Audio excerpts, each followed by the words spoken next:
नाम? पठान गफर अली खान। आपके डैडी का नाम? पठान रऊफ अली खान। आप सऊदी अरबिया जा रहे हो, सेक्टर हाँ। रियाद। आप नून कंपनी में जा रहे हो, हाँ, कार यस। ड्राइवर के काम में, हाँ, ठीक है। यस।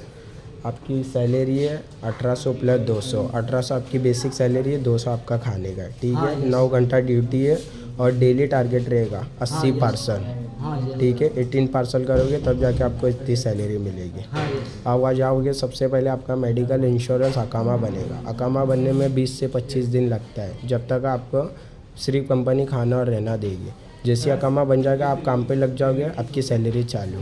हाँ, वह आपका 2 साल का एग्रीमेंट है, 2 साल से पहले नहीं आ सकते हो। हाँ, अगर हाँ, आप यस। कोई भी वजह से 2 साल से पहले आते हो, या तो कंपनी आपको वहाँ काम नहीं कर पा रहे हो, या तो आपके घर वाले के इश्यू से, या तो आपको उधर मन नहीं लग रहा है, आप अपनी वजह से आ रहे हो, तो एज इट 10,000 रियाल आपको पे करके आना पड़ेगा। हाँ, ओके। ऐसी टर्म्स एंड कंडीशन में जाने रेडी हो? हाँ, यस। आप अपनी मर्जी से जा रहे हो, हाँ, यस। कोई जोर ज़बरदस्ती? नहीं नहीं।